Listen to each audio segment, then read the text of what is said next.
que vem nos falando sobre esses assuntos pontuais. Eu quero convidar o Isaac Mendonça Garcia. Tudo bem, Isaac?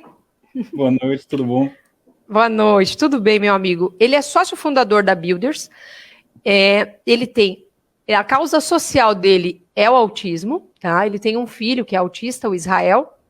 E o que ele mais gosta de fazer, gente, olha lá que legal, ele gosta de tocar baixo e violão. Ele é musical, o negócio dele, né? Mas também ele falou uma coisa que eu compartilho disso, Isaac. Você disse assim, né, quem é workaholic vai compartilhar desse nosso pensamento aqui, né? O meu zap, ele tá com um probleminha, agora voltou. E o que você falou lá? Conta pra gente. Quando eu perguntei pra você, o que você mais gosta de fazer quando está de folga? Contar os minutos para voltar a criar, voltar a trabalhar, né? Porque a folga é muito chata. Tem jeito, né? Então, quem gosta muito disso, né, do trabalho, dessa vida, da correria, quando vai responder essa pergunta, o que mais gosta de fazer quando está de folga, com certeza já vai ter aqui uma afinidade com você, comigo aqui nessa live, né? Mas, amigo, seja muito bem-vindo, fique à vontade.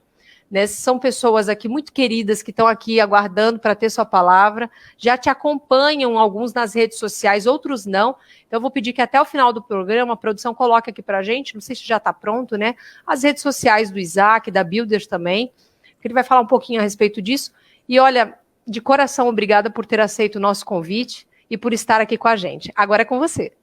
Obrigado. Vou liberar os slides aqui. Pedir para a produção aí, beleza.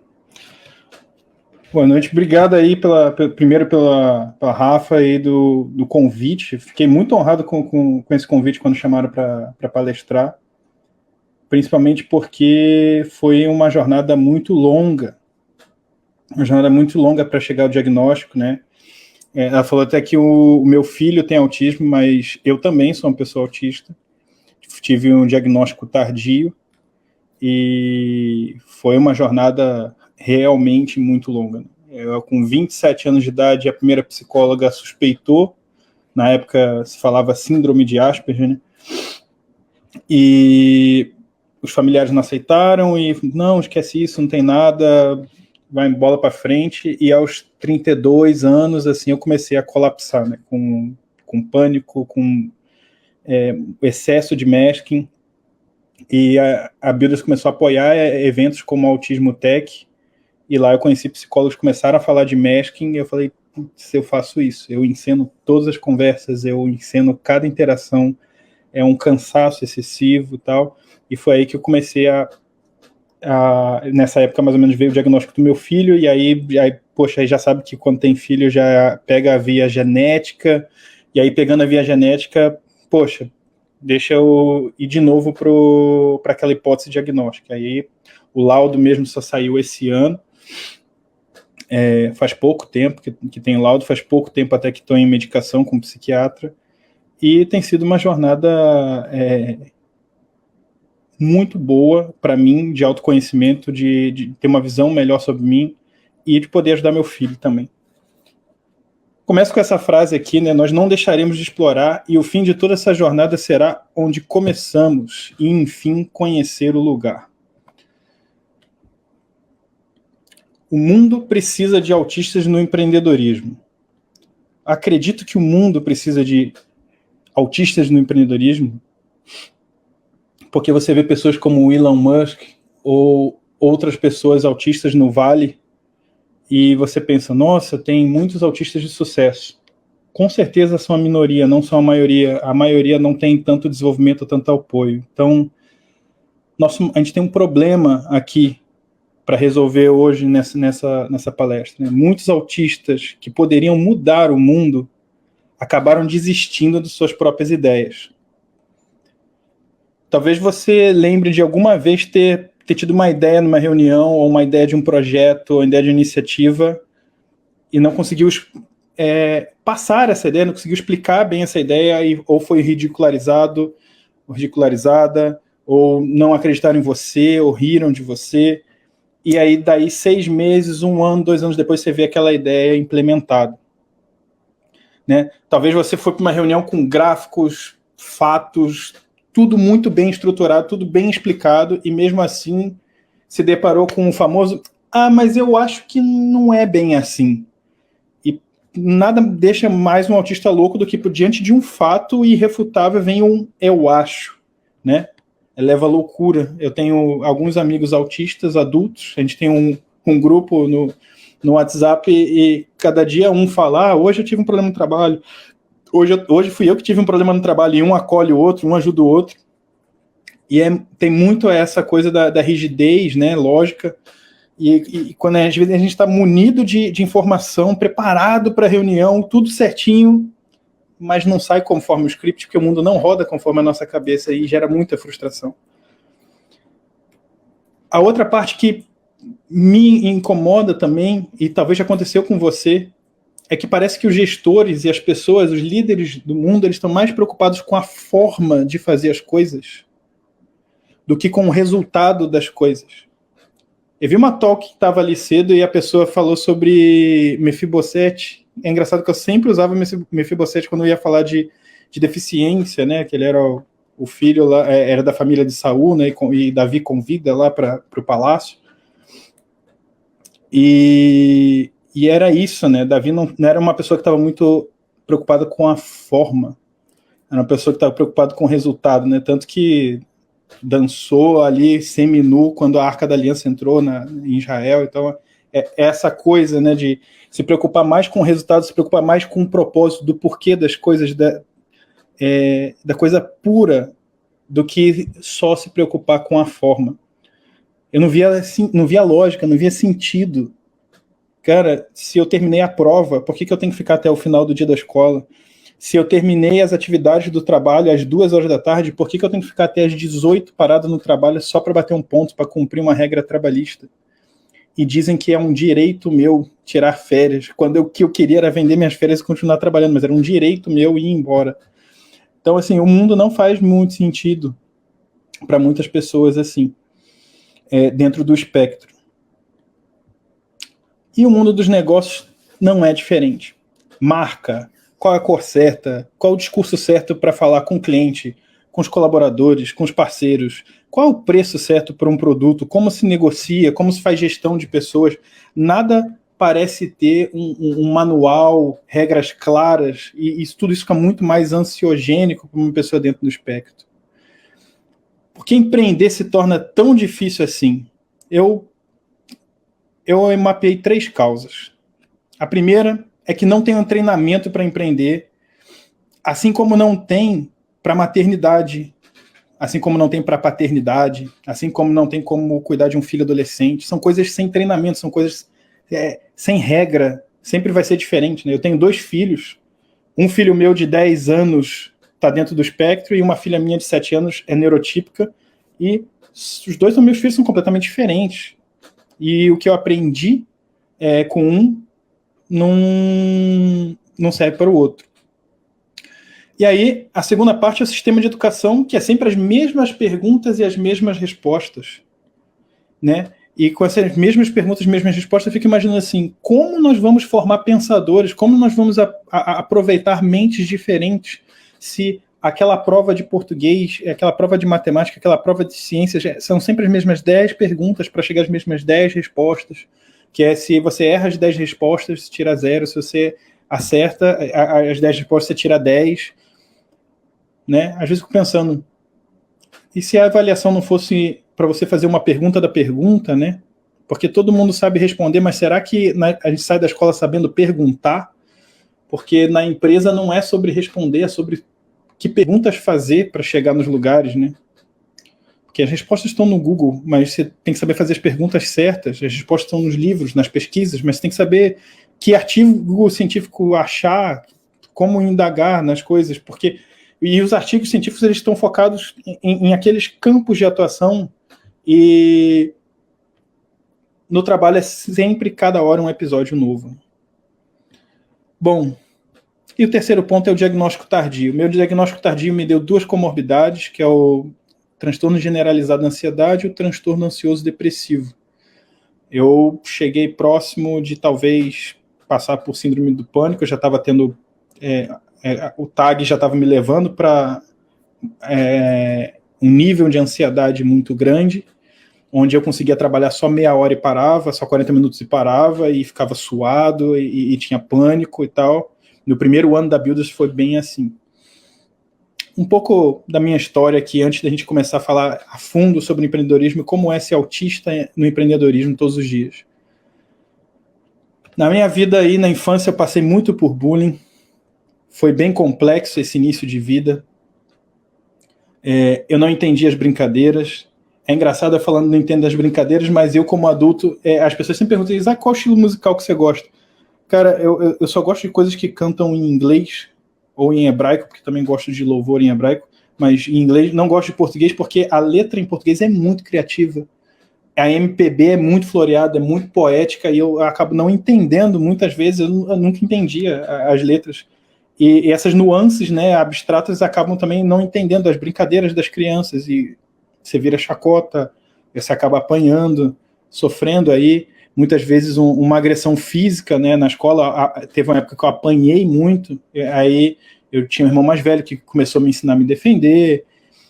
Depois eu fui fazer artes marciais, né, eu era bem desengonçado, então eu era o pior do futebol, era o zoadão assim do futebol, e imagina, eu tenho 1,90 m, então eu era muito magro, 1,90 m, todo desengonçado, quebrei o braço várias vezes com queda, porque não sabia cair, então o judô me ajudou nisso. Na escola, o desinteresse era incrível, porque na quarta série eu já estudava matéria do ensino médio, eu estudava química e física, biologia do ensino médio. Na sexta série eu já estava estudando já matérias de engenharia química, já de nível universitário. Foi até quando meu pai me levou para uma universidade para conversar com o professor, e daí o professor falou assim, cara, pesquisa no Brasil, você não vai ter dinheiro, você quer isso mesmo para você? Aí eu parei e pensei assim, poxa, não quero ser pobre e tal. Nem parei para pensar naquela época que era pobre, que era rico, porque eu só pensava em transformar o mundo, né? Só pensava em coisas novas. Mas na época, quando ele fez essa pergunta, eu fiquei, opa, talvez seja ruim ser cientista. E aí desisti, e aí ele falou assim, compra um computador e aprende a programar.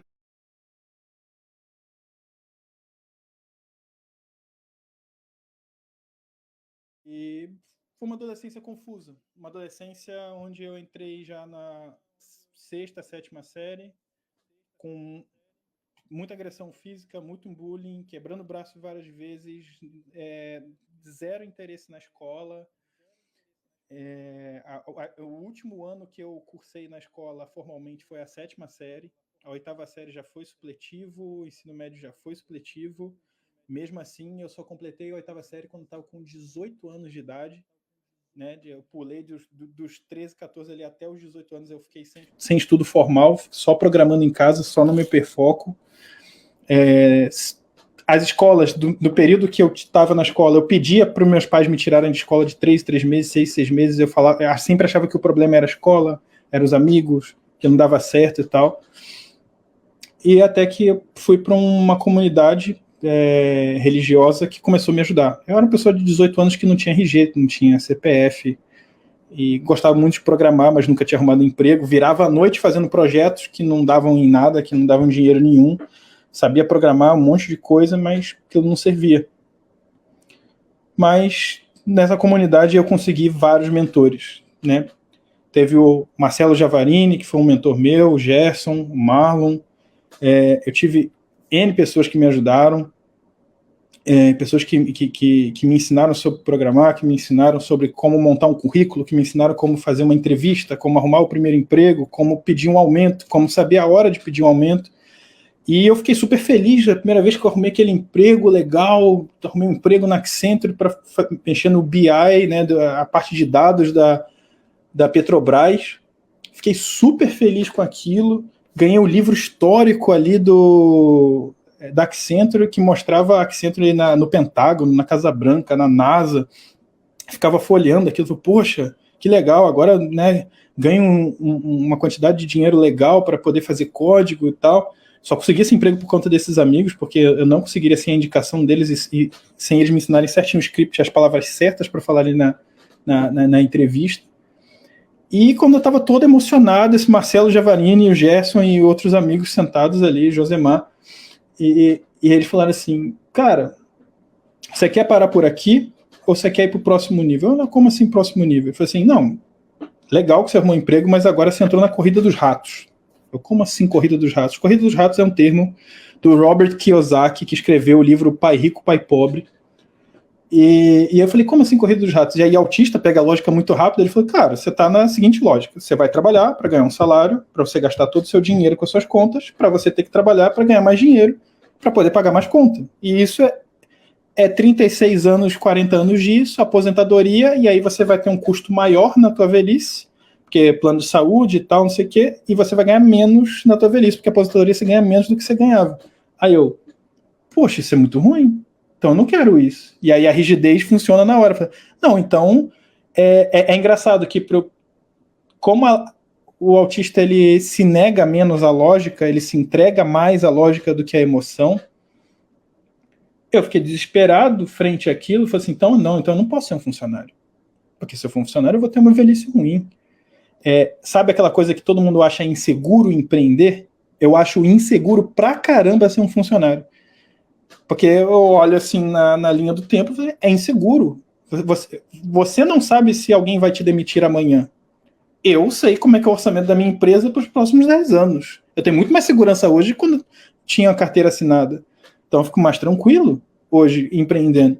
E aí eles me ensinaram isso, absorvi, é isso aí, vou meter cara pro empreendedorismo. E foi aí, depois de vários empregos e tal, várias iniciativas, eu e meu irmão, né, o Samuel, meu irmão, aí na foto, junto também com o Andrezão. O André não fundou a Builders com a gente, mas já veio logo um ano depois. Hoje está com a gente no conselho administrativo lá da Builders. Nós fundamos a Builders com uma pegada bem diferente de uma empresa tradicional, com uma visão mais holística, com uma visão diferenciada. Com essa visão de que o que você faz na vida ecoa na eternidade, né?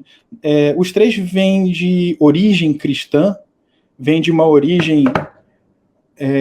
eu estou no WhatsApp aqui, Isa, se tiver algum problema, você manda aqui no WhatsApp que eu vou olhar, porque eu estou na tela cheia aqui. Gente, eu sou bem assim, falo qualquer coisa em qualquer espaço, tá? E não ligo. Mas vamos lá. O que você faz na vida ecoa na eternidade. Se você tivesse a vida financeira resolvida, o que te faria acordar todos os dias? No caso da Builders, seria exponencializar pessoas e negócios. O propósito na Builders é exponencializar as pessoas, ou seja, desenvolver as pessoas. Obviamente que não temos recursos infinitos, então é passo a passo, para que elas exponencializem negócios. Os negócios dão lucros, então as pessoas exponencializam mais pessoas. O que a gente quis fazer? A gente quis fazer uma empresa que não tem funcionários. A gente quis fazer uma comunidade de empreendedorismo, onde, sim, todo mundo tem um trabalho regular, só que esse trabalho ele gera um potencial, esse potencial dá um lucro, esse lucro é investido em teses de novos negócios que os próprios builders criam. Então, tu imagina explicar isso quando você vem do mundo da escola, né, que é aquela coisa do aluno, professor, do mestre, aluno, do subordinado e o chefe, e você começa a falar, agora a gente vai pensar junto em comunidade. Nossa, dá muito problema. Essa aqui é a foto do nosso kickoff 2018, foi 2019, foi o nosso último kickoff que a gente teve antes da pandemia, né? Agora está tudo online, mas eu gosto de mostrar os builders porque o maior patrimônio da Builders são os builders, né? Por isso que a empresa se chama Builders, porque é constituída de pessoas. Então, semana passada, a gente está falando aqui de dificuldade do empreendedorismo e falando por que é difícil pessoas autistas empreenderem, porque, vamos lá, tem colapsos, né? Tem sobrecarga, tem as dificuldades. E semana passada eu quase desisti de tudo, inclusive da minha vida. Mas o que aconteceu de tão grave? Na semana passada, você imagina que eu tenho todo esse histórico de infância e tal, e eu coloquei uma esperança muito grande, né? Eu tenho acompanhamento psicológico, obviamente, e psiquiátrico. Eu coloquei uma esperança muito grande de transformar o mundo através da Builders. E tenho essa esperança ainda. Só que semana passada foi uma sucessão de coisas, acho que nos últimos 10 dias. Eu fui no TDC, palestrei lá sobre inclusão no mercado de trabalho, foi muito legal, da carreira inclusiva, carreira autista. Fiquei muito animado e foi aquela coisa de euforia, né? E a euforia ela é tão perigosa quanto a uma baixa depressiva, né? Porque euforia é sobrecarga de emoção e se leva ao cansaço. No dia seguinte, ao invés de me respeitar, fui para uma série de calls de feedback executivo, uma atrás da outra, e fiquei muito estressado. No outro dia, teve um embate sobre mudar o modelo da Builders e como é a cultura. E aquilo me pegou de um jeito que seria como, sei lá, voltar à infância, voltar à escola, tudo que foi vivido não ter valido a pena, e todas essas coisas. Eu comecei a sofrer muito com isso. E tive um meltdown muito forte, depois sucessivos shutdowns, assim, fiquei de cama uns 5 dias, e comecei a entrar nos grupos da Builders e saí de todos os grupos do WhatsApp, fui em startups que eu estava montando, falei, tira meu nome daí, não vou assinar com vocês, não quero assinar com vocês, e tal, eu comecei a ficar muito mal, isolado, todo mundo, o que está acontecendo, o que está acontecendo, já estava pensando em não vir palestrar aqui, e, por fim, eu já estava pesquisando sobre eutanásia na Suíça e como tomar uma injeção e suicidar e tal, e aquela coisa toda. É porque é muito esse racional de muita euforia, muita tristeza, depressão, felicidade, rigidez, aí você tem esperança em alguma coisa, aquilo frustra, e eu vou vendo os níveis, né? Eu tenho um filho autista, a frustração dele é o professor mudar um horário, era para ter uma excursão tal dia, mudou para tal dia, ele começa a chorar, era para comprar uma coisa que ele queria e não comprou no dia, ele tem crise, e aí eu vejo que essas crises elas vão crescendo, né? Elas saem disso para término de namoro, para divórcio, para empresa, para problema, para falir uma empresa, ou para dar muito certo numa empresa, mas não é do jeito que você quer. Então as crises e as frustrações elas vão aumentando de tamanho, então a gente tem que ir gerenciando isso na fase adulta. E isso que aconteceu de tão grave, só que eu já faço terapia há 9 anos, e em determinado momento eu comecei, cara, isso é um monte de sentimento ruim, vai passar. Fui pra terapia, sou franco na terapia, falei, essa semana eu tô com ideação suicida. Tô com ideação suicida, pensando em me matar, vou sair da Builders, não quero isso, e aí a terapeuta começa, mas isso aqui é o que você gosta? O que você gosta? Então começa a conversar, dialogar, e aí fui acalmando, tal. Ela falou, não se preocupe, você tá controlado, tá medicado, tal, né? Eu tomo medicamentos, tenho acompanhamento psiquiátrico. E aí foi passando. É engraçado que a galera da Builders já sabe que isso acontece às vezes. Meltdowns nesse nível é uma vez por ano, uma vez a cada 1 ano e meio. As minhas crises são mais crises de frustração e tal, e beleza, saio e beleza. Crises mais fortes, assim, de ficar de cama mesmo, às vezes 5, 10, 15 dias, ou querer desistir de tudo. Uma por ano, uma a cada 1 ano e meio, tem uma bem forte assim. E o que eu faço para não sucumbir a estes pensamentos e continuar progredindo? Eu e meu irmão, a gente tem uma piada interna nesse filme, que é o filme Coração Valente, e essa cena ele pede para criar lanças de mais de 2 metros e deixar no chão, né? E ele deixa a cavalaria vir, e só quando a cavalaria está muito perto que ele levanta para os cavalos morrerem, os cavalos ingleses, né? Eles estão aí lutando pela independência da Escócia, e tudo que ele fala é hold, hold, que é o esperem, esperem, e isso que meu irmão fala direto, às vezes está numa reunião e alguém fala alguma coisa, ele já me conhece, ele sabe que pegou na minha rigidez lógica e tal, ele só vai no chat assim, hold, hold, e aí esse hold virou um conceito que são várias coisas que eu uso para segurar e não desistir das coisas e continuar vencendo. Então, eu coloquei aqui o método do Zarca Sincero. Zarca é meu apelido, né? Eu sou Isaac Garcia, as pessoas costumam me chamar de Zarca. São 4 pilares, né? A exposição, fisiológico, emocional e funcional. A exposição, o fisiológico, funcional e emocional, você vai ter se você aderir a esse método. A exposição não é opcional. Todos nós estamos expostos à vida, expostos a frustrações, expostos a experiências que vão nos frustrar, vão nos entristecer, vão nos deixar mais depressivos ou mais animados. Então vamos aprender a lidar com isso aqui. A exposição tem a ver com a parte aquele senso de urgência que a pessoa autista tem versus o tempo das coisas, né? As coisas não acontecem no tempo que a nossa mente planeja. Os novos desafios, quebra de rotina, conhecer novas pessoas. E um padrão, né, que está até ali no DSM, que é essa parte de autopunição ou culpa excessiva, que tem que ser muito trabalhado para empreender, porque empreender tem a ver com resiliência, e culpa excessiva e autopunição é um sabotador muito grande para o empreendedorismo. Então, nessa parte, não tem como evitar, eu também tenho culpa excessiva, ou um senso de merecimento muito baixo, uma autopunição muito grave, e aí é nessa hora que eu tenho que começar a escrever, dialogar, e ir lá na terapia cognitiva comportamental, pegar a resiliência e começar de novo. E sobrecarga, né? Enquanto eu viver, tem sobrecarga. A gente até falou no início aí da talk que eu curto música, né?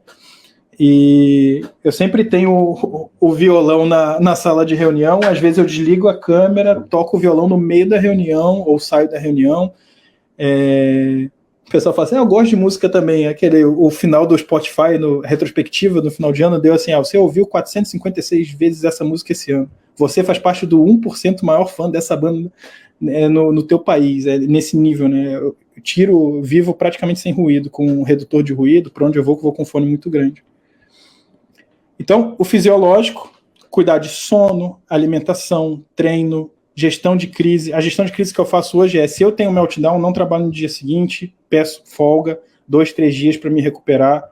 Se eu tenho uma crise mais...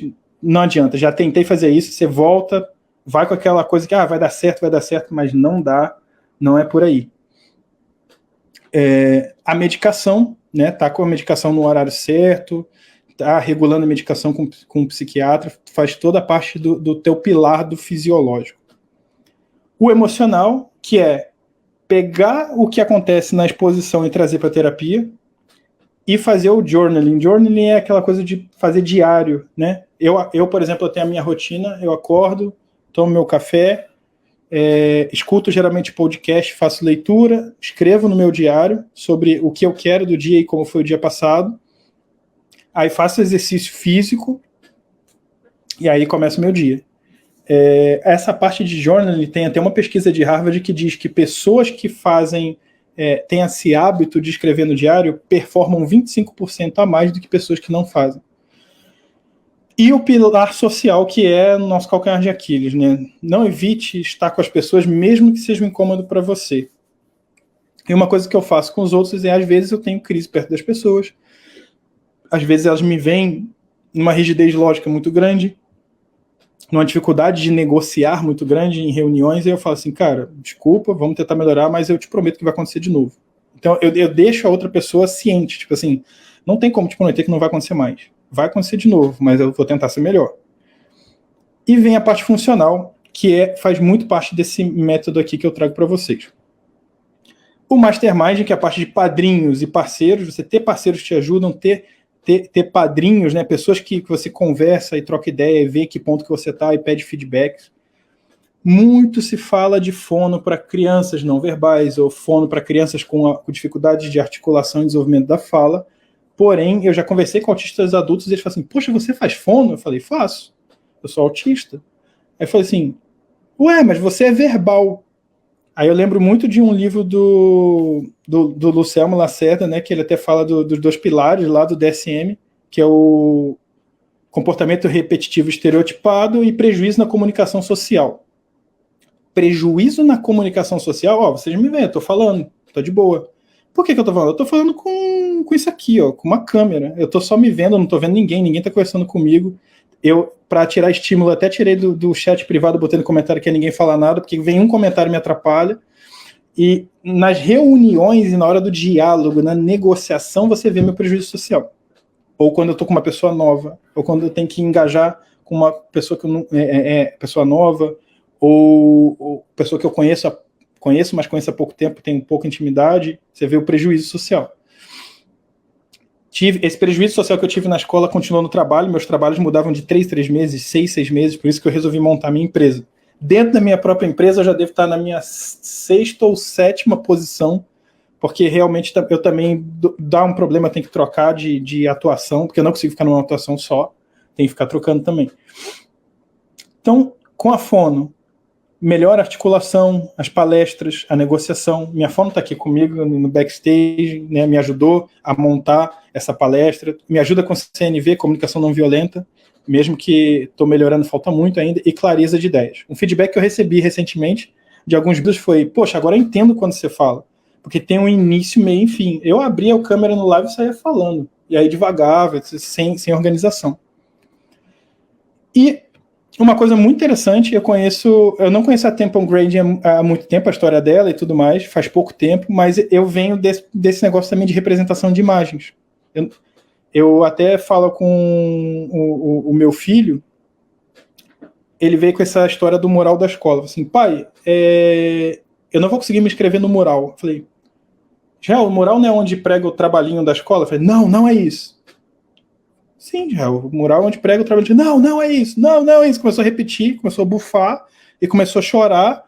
Aí eu falei assim, aí eu comecei a fazer as técnicas que eu faço com ele. Eu falei assim, cara, olha aquela antena ali de 4G. Aí ele, onde?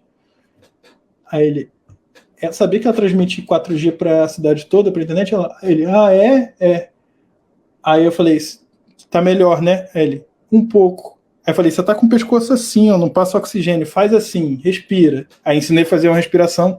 Aí ele, agora você vai ver que você vai dar uma risada que você tá melhorando. Aí ele começa a rir, ele, pô, como é que você faz isso? Você tá fazendo mágica e tal. Aí começa a conduzir, mudar o estado emocional dele, conduzir ele com respiração, tira a atenção, bota algum objeto que ele gosta mais, fala de outra coisa, desvia o assunto. E aí eu falei para ele, papai quer te ajudar, porque eu também tenho essa dificuldade no trabalho de me comunicar, porque eu estou pensando que moral da escola é uma coisa e você está pensando outra. Porque como que você explica para uma criança o que é teoria do pensamento? Um autista pequeno não sabe, e você tem que explicar isso para ele. E aí eu falei, a primeira explicação que eu falei para ele é assim, Israel, nossa mente autista pensa desse tamanho. Opa, minha mão na câmera. Pensa desse tamanho. Só que a gente fala um com o outro desse tamanho.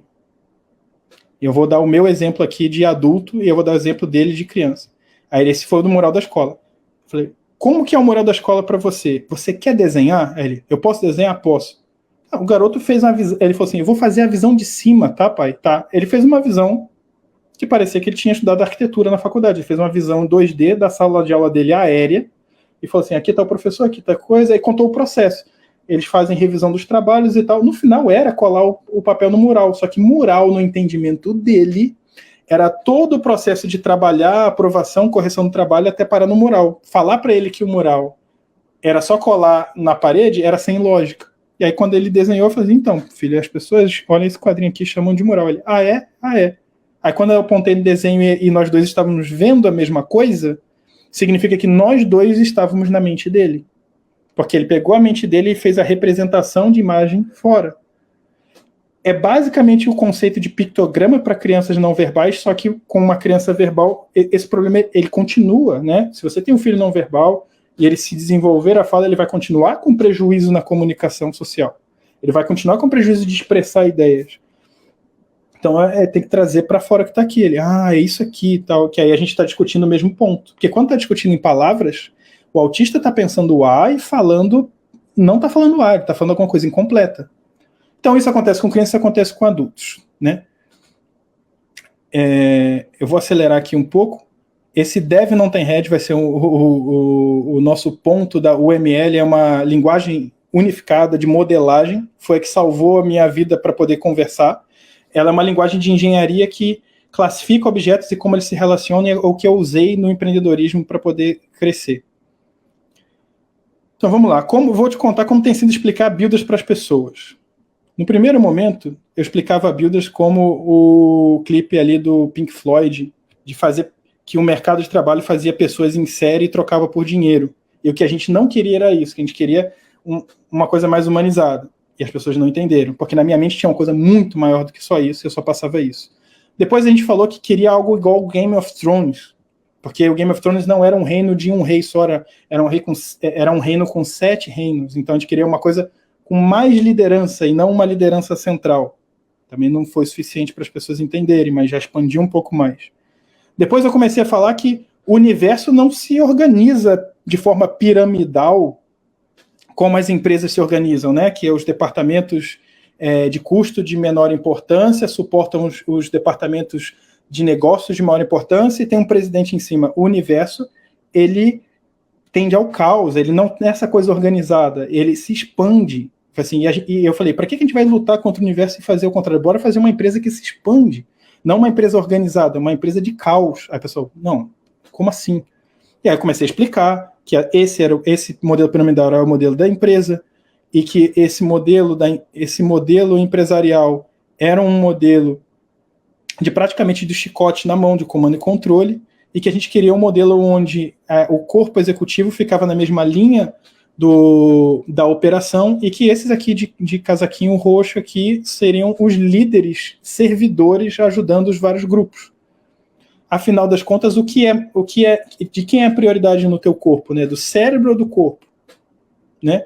É do corpo. Direto você tem dor de cabeça, porque o cérebro ele se compromete para ficar com os órgãos vitais. O próprio cérebro entende que ele não é prioridade, que ele morre se o coração morrer, que ele morre se os rins pararem. Então, o cérebro mesmo se compromete para salvar o corpo.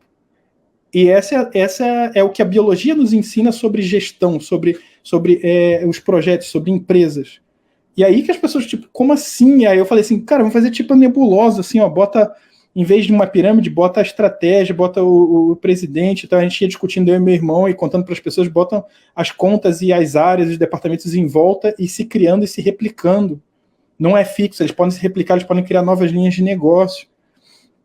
É como se a gente pegasse um builder num avião, e essa é a simplicidade também, quando eu queria passar uma ideia, às vezes pegava uma folha com caneta Bic, fazia um desenho e botava o print para as pessoas verem.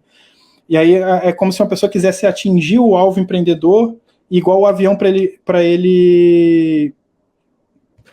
Calma aí, deixa eu olhar meu WhatsApp que pediram para olhar.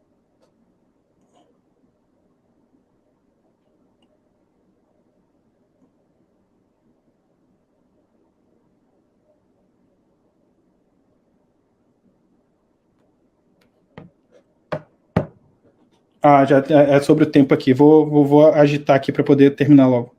Então, são duas forças contrárias, né? Força centrífuga e centrípeta. Tipo, o builder ele quer empreender, mas ele tem a cultura. É igual o avião, que tem gravidade aerodinâmica um contra o outro. Só que a gente ia explicando isso tudo e os builders iam ficando loucos, porque parecem explicações uma mais loucas do que a outra. Então a gente começou a unir engenharia com filosofia, né? Como diz Arthur Rimbaud, o eu é um outro. Né? Então, eu comecei com desenhos para poder explicar, desenhos, é aí que entra desenhos de engenharia, além dos conceitos filosóficos, para explicar por que o dev não tinha head, né? Por que o desenvolvedor não tinha só um gestor, qual era a estrutura. E eu mostrava N desenhos para explicar a mesma coisa para as pessoas, N representações, né?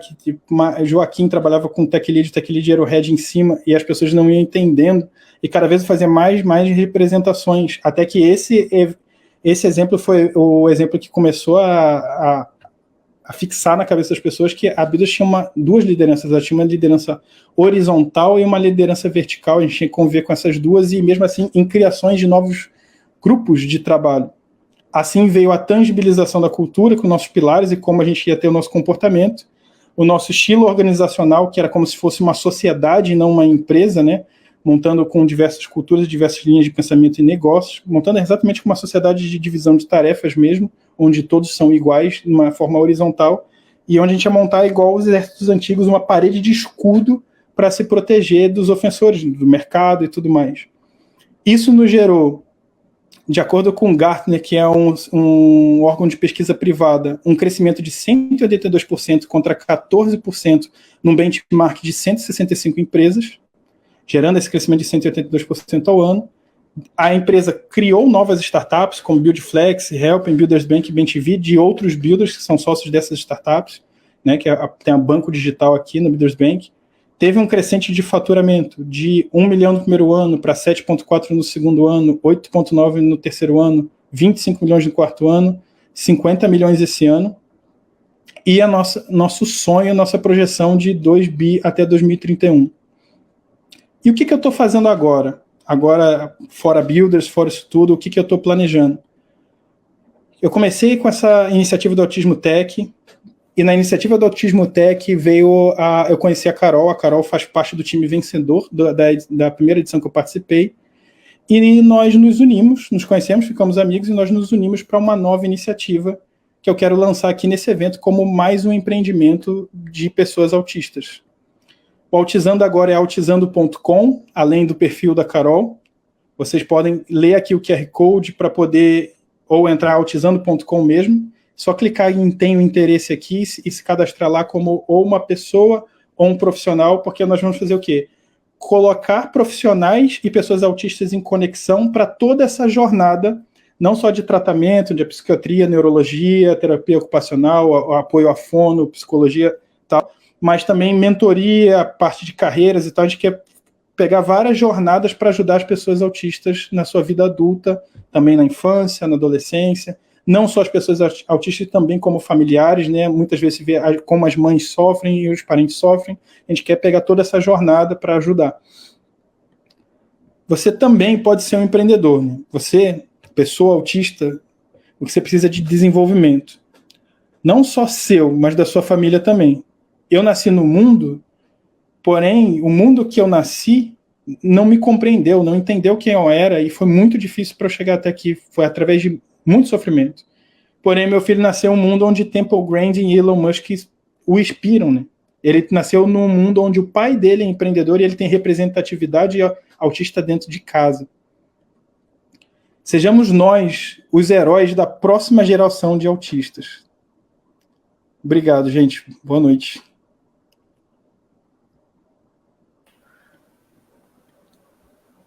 Isaac? Oi, tô aqui. Já apareceu aqui para mim. Tudo bem, amigo? Tudo. Deixa eu lhe dizer uma coisa. Na verdade, são 3 coisas rápidas, tá?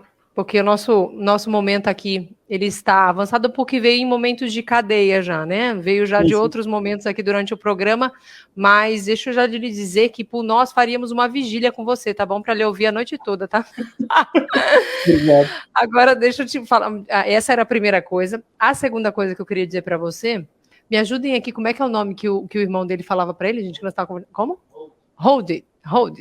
Isso eu falei certo? Segura. Isso, então eu quero te dizer que, olha só, coloque agora nos comentários aí, gente, essa palavra do irmão dele, nos comentários aqui do YouTube. Ele não tá vendo ali agora que ele tá falando comigo, mas ele vai ver depois, tá? Por quê? Porque você é uma inspiração para nossa comunidade. E nós não queremos que em momento nenhum você desista de você mesmo, porque você vai estar desistindo de nós. Então, se você está fazendo esse trabalho, focando nas pessoas para o bem-estar, porque eu sei que é a sua causa, que está no seu coração, por favor, não desista de nós. Vá em frente, avance, e toda vez que pensar em desistir, pensa no que eu te falei agora, que eu estou falando em nome de muitas famílias, tá? Para você não desistir de todos nós, porque nós precisamos de pessoas assim, com essa visão como você. Isso, obrigada, a produção já colocou ali, ó. Hold, vamos lá, gente, escreve aí todo mundo, para dar essa força, porque de fato, você faz a diferença, assim como o Temple, assim como Elon Musk, assim como pessoas que se levantam para falar, olha, eu tenho, assim como o Anthony Hopkins, né? Eu tenho síndrome de Asperger, estou aqui para contribuir com vocês, né? E para falar também abertamente de como eu sou, para que você, como mãe, como pai, como terapeuta, como professor, possa entender melhor esse caminho e poder se tornar mais leve a situação. Porque eu acho que o conhecimento, ele vale tudo, né? Então, hold para você, não esqueça da gente, tá bom? Tem muitas pessoas querendo teu contato, querendo participar, fazer parcerias com a Builders também. Depois legal. A gente vai conversar sobre isso, né? E aí a gente bate um papo, mas já vamos deixar aqui, gente, para 2022, não falei nada com ele, nem com a assessoria dele aqui, nem com a fonoaudióloga, tá? E a gente vai falar nisso só amanhã, mas eu pensei, vou falar aqui agora, de 17 e 18 de dezembro de 2022, vai ser o nosso 4º webinar. Já anota na agenda, então, esse compromisso, por favor, Isaac, para você voltar. Sim.